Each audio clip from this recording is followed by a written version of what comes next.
Okay, so this is just going to be a brief review of what we did our last time together, but this way you have it in your notes. So the essential question is, how can you describe the effect of a translation, rotation, or reflection on coordinates? Oops, that's supposed to say using, sorry, using algebraic representation. So I'm going to go over all of the rules. So I think it'll be a little bit more organized that way. So I'm going to start with translations. Okay, so the rule for translation is basically do whatever is stated. So if you have point W here and it's 0, 0, and they're telling you that this is the rule, well, then all you do is do what they say. So 0 plus 3, comma, 0 minus 1. And so your new coordinate is this. Okay, so let's go ahead and actually do something. So here are our points. So A is 0, 0, B is 2, 3, and C is 4, negative 1. So let's go and do the rules. So let's see. 0, 0 is, I just did it. So it's 0 plus 3, 0 minus 1. So it's going to become 3, negative 1. 2, 3. So 2 plus 3, and then we have to go 3 minus 1. And it will become 5, 2. And our last one. So it's 4 plus 3, negative 1 minus 1. And so it becomes 7, negative 2. So now those are our points. So let's put them down. So now I'm going to do this in a different color. So A is going to become 3, 1, 2, 3, negative 1. So this is our new A prime. Our B is going to be 5, 2. So 1, 2, 3, 4, 5, 2. So this is our new B, and we're going to call it B prime. And our final C is 7, negative 2. So 1, 2, 3, 4, 5, 6, 7, and then down 2. This is our new C, so C prime. And then I'm going to just connect those points. And then let's just see if it actually did what it was supposed to do. So it goes over 3, 1, 2, 3, and down 1. And that's what the rule was, to go right 3 and to go down negative 1. So the translations are pretty easy. Okay, now let's do reflections. So here are our reflections. So we have 2 rules for the reflections. You have across the x-axis, you multiply the y coordinate by a negative 1. So this, if you're going over the x, this is your x. Shoot.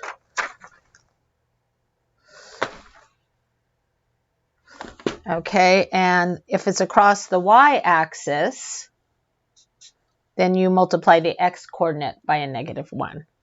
And then I actually broke this up. So here, we're going to go with the rule here. So reflection over the y-axis. And let's go ahead and do that then. Change pins. So I'm going to multiply the x by a negative 1. So 2, 2, and then I leave the y alone. And so now this is going to become negative 2, comma 2. And now let's do this one. So I'm going to multiply the x by a negative 1. I'm going to leave the y. So this becomes negative 4, 6. And then let's do the last one. So I'm going to multiply the 6 by a negative 1.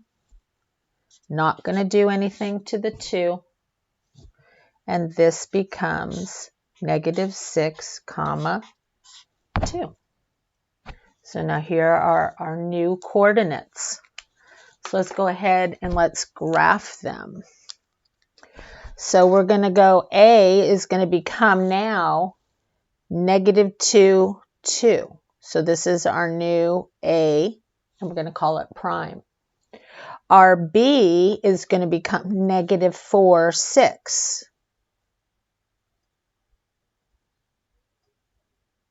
Okay, that's not right. Oh, I did this one wrong. Sorry, made a mistake. It's negative 2, 2. Negative 2, 2. This is our new A. Sorry. Okay, our B is negative 4, 1, 2, 3, 4, and up 6. 1, 2, 3, 4, 5, 6. And so this is our new B. And our final, our C, is negative 1, 2, 3, 4, 5, 6, and up 2. So this is our new C. So let's go ahead and connect those.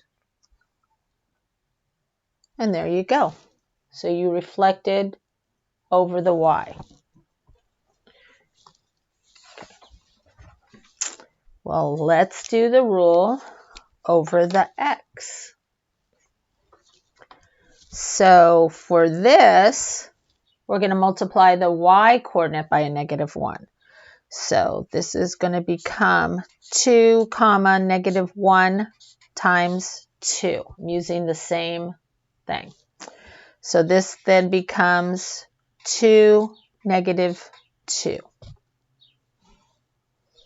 Okay, now let's do this one. I leave the X, but I multiply the Y by a negative 1. And I get 4, comma, negative 6. And last but not least, 6 times negative 1 times 2. And it becomes 6, comma, negative 2. And now let's go ahead and graph these. So now this is 2, negative 2. So that's the one I had at the beginning. Maybe I was thinking ahead of myself. B then becomes 4, 1, 2, 3, 4, and down 6, 1, 2, 3, 4, 5, 6. So this is our new B with a prime. And our C is 1, 2, 3, 4, 5, 6, and down 1, 2. And this is our new C. Take that away. And there you go. So now it is reflected over the X. So depending on where you're reflecting, if you're reflecting over the x-axis, you're multiplying the y by a negative 1. If you're reflecting over the y-axis, you're multiplying the x by negative 1. So it's like the opposite. So there are your rules for reflection. And I know this next one is kind of a lot. This is rotation. So we did these yesterday, so I was just going to give this back to you, but I am going to break it down again. So you have 90 degrees clockwise, counterclockwise, and 180. In your book, the way it is given, it is not given with the R and then the negative 90 like that. It's actually given to you. It's actually called clockwise or counterclockwise. The negative 90 is actually the clockwise. Wait. the negative 90 is the clockwise. So it's kind of weird because you're thinking clockwise, it's going in a positive direction, but on the coordinate plane, it's not going in the right direction. So we have 1, 2, this is 3, and then this is 4. So if you're going the opposite direction like this is opposite. So minus 90, that means it's clockwise.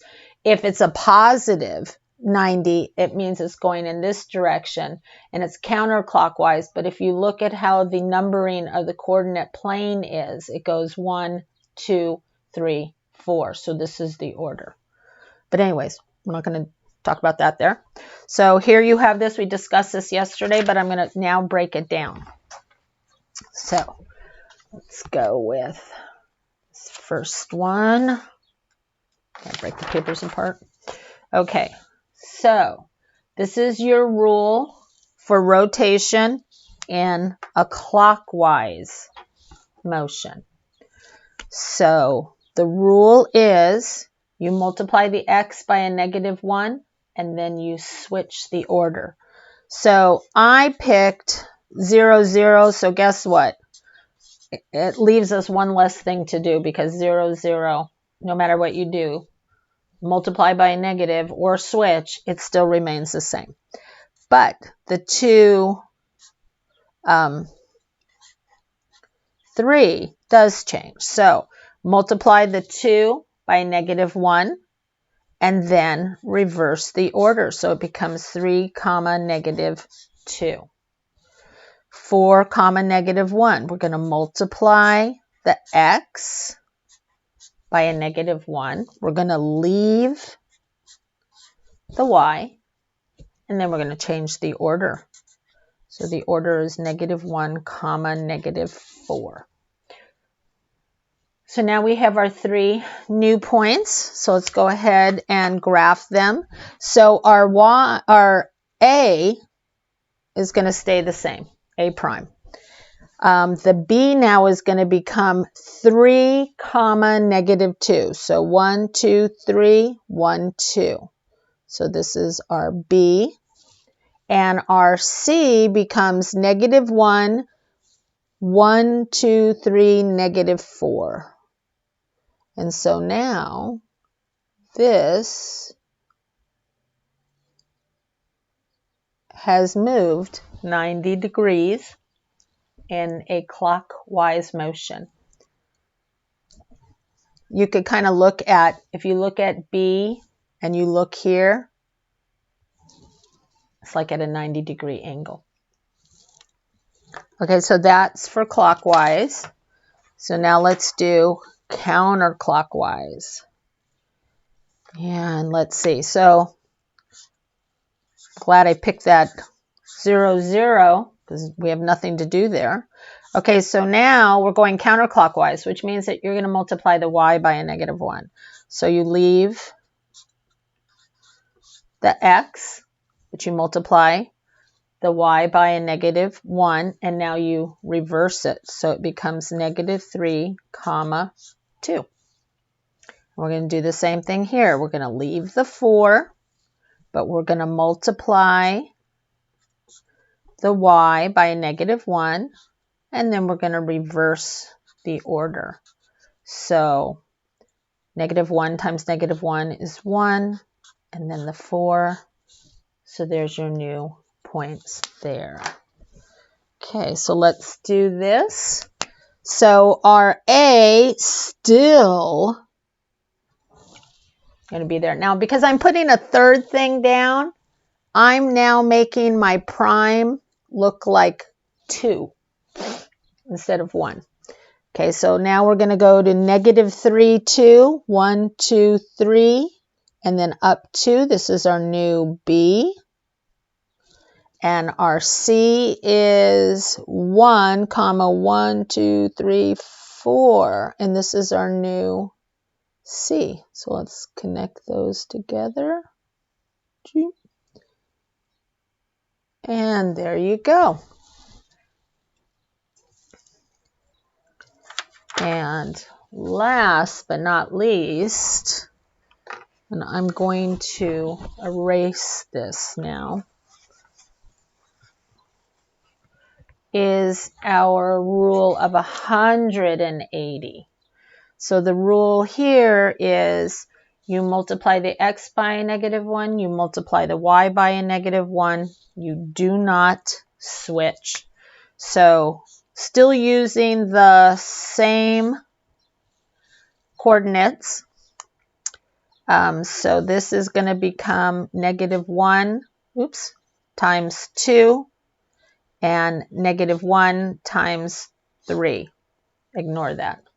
So this becomes -2, comma, -3. Sorry. And this one here is going to be a -1 times 4 and a -1 times -1.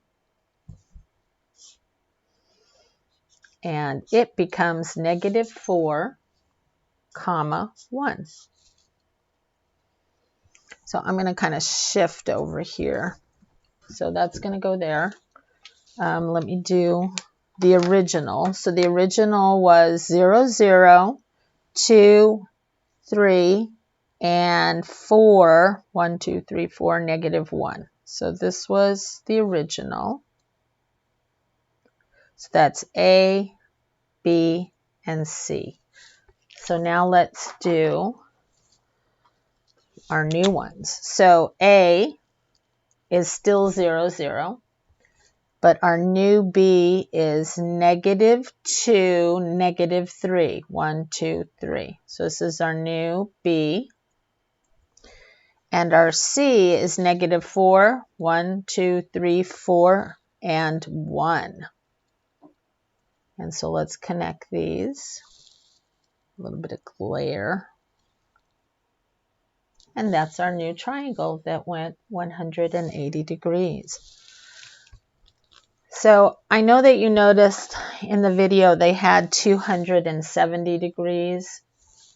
It is not in your book for the 270, so I thought maybe I would just leave it out. One of the last things we need to talk about really fast is congruent figures. So a congruent figure is, how do you know it's a congruent figure?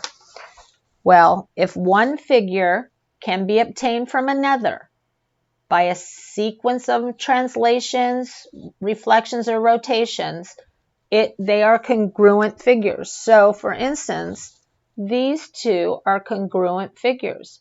I was able to sequence a 180-degree rotation, still the same size and same shape. It's just in a different place now. Okay? So that's what congruency means. So you have to be able to somehow manipulate, rotate, reflect, translate. And so today in class, you are going to have to do more than one thing to something. I'll say reflect over the x-axis. Now rotate 90 degrees. Now translate 3 up and 4 down. Or 3 up and 4 to the right. Okay, so that's what we're going to do today. So we're going to clump all of these together, and you'll be able to work in groups as well. Okay, so that's it with that brief review of what we learned last week.